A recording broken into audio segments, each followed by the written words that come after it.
ఉంది దాదాపుగా చంద్రబాబు నాయుడు గారు ప్రభుత్వం ఏర్పడి. ఈ 2 ఏళ్లుగా చంద్రబాబు నాయుడు గారు ప్రజలకు ఫలాని మంచి చేశాను అని చెప్పుకునే పరిస్థితి ఏదీ లేదు. 2 ఏళ్ల ప్రోగ్రెస్ రిపోర్ట్ చూస్తే ఒకే ఒక పాయింట్ మనందరికీ కూడా మళ్ళీ కనిపించే పాయింట్: బాబు షూరిటీ, మోసం గ్యారంటీ. ఇది ఈ 2 ఏళ్ల బాబు పరిపాలన తీరును ఒకసారి గమనిస్తే మళ్ళీ ఒకసారి మనందరికీ కూడా కనిపించే నిజం. ఈ 2 ఏళ్లుగా ప్రజలను తాను వెన్నుపోట్లను పొడుస్తూనే ఉన్నాడు.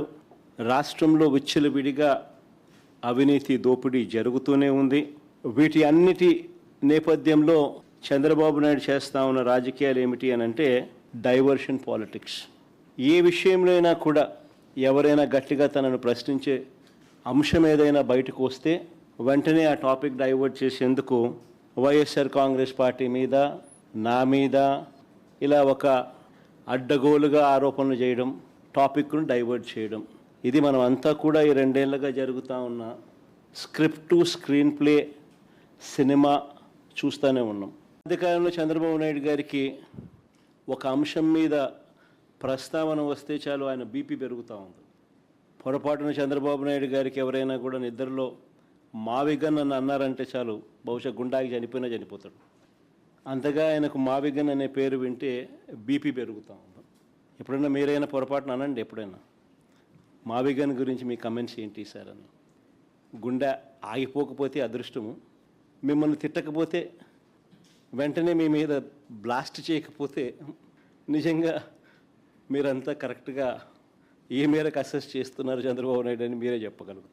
చంద్రబాబు నాయుడు గారు ముఖ్యమంత్రిగా ఉండడం నిజంగా రాష్ట్రం చేసుకున్న దురదృష్టం.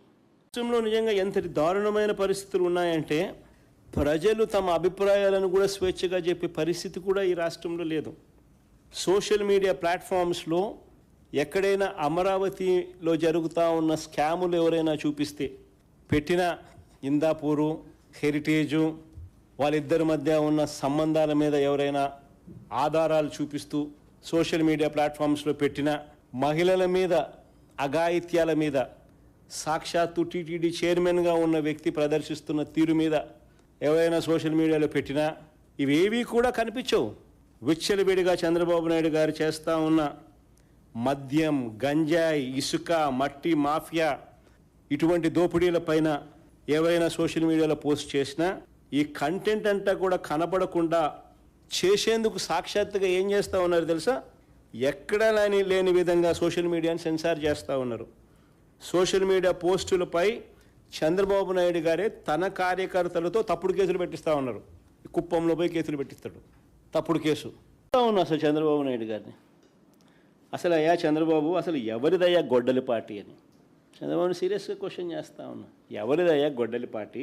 ఎవరిదయ్యా గన్ కల్చర్? ఎవరిదయ్యా హత్యా రాజకీయాలు? ఎవరివి హత్యా రాజకీయాల సంస్కృతి అని అడుగుతా ఉన్నా. ఇదే చంద్రబాబు నాయుడు గారిని సూటిగా. మా కుటుంబంలో 3, మా తాతగారు, మా నాన్నగారు, మా చిన్నాన్నగారు, 3 బలైపోయారు. మేం బాధితులం. కానీ మాపైనే వీళ్ళు తప్పుడు రాజకీయాలు చంద్రబాబు నాయుడు గారు చేయిస్తారు. మా తాతగారు రాజారెడ్డి గారిని చంపింది ఎవరు అని అడుగుతా ఉన్నా చంద్రబాబు నాయుడు గారిని. టీడీపీ వాళ్ళు కాదా?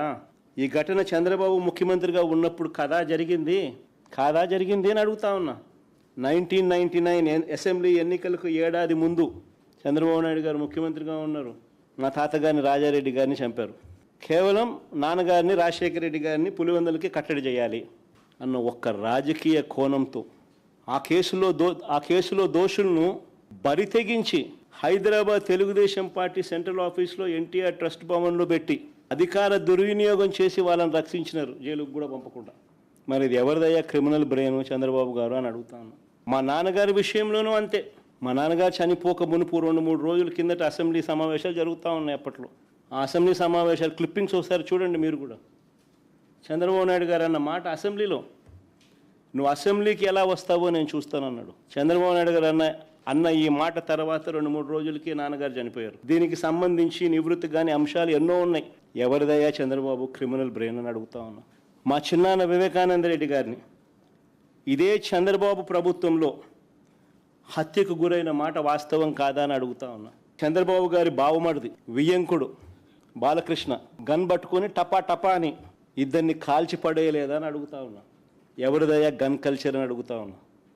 విలువలు, విశ్వసనీయత, మాటకు కట్టుబడి రాజకీయాలు చేస్తూ ఉన్నది మేము. గర్వంగా కూడా చెప్తా ఉన్నాను నేను ఈ మాట.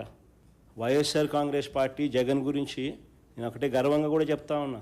జగన్ మంచోడు కాబట్టే మా తాతను రాజారెడ్డి గారిని చంపిన వాళ్ళు ఈ రోజుకి కూడా ప్రశాంతంగా బతుకుతూ ఉన్నారు. జగన్ చెడ్డోడు అయినంటే వాళ్ళంతా బతుకుండే వాళ్ళ. మా తాతగారిని దారుణంగా నరికి చంపిన వాళ్ళంతా ఈరోజు ప్రశాంతంగా ఇప్పటికీ ఉన్నారు. జగన్ నైజం ఎలాంటిది, జగన్ మనస్తత్వం ఎలాంటిది అని నిదర్శనం అది. వారికి ఎప్పటికీ ఏమీ కాదు. ఎందుకనంటే మాకు నేర్పించింది రాజకీయాలు ఎలా చేయాలని మాకు నాన్న నేర్పించింది. హత్యలు చేయమని కాదు, చంద్రబాబు నాయుడు గారి మాదిరి ప్రజలకు మంచి చేసి మంచి పేరు తెచ్చుకొని రాజకీయాలు చేయాలని. Tandava News.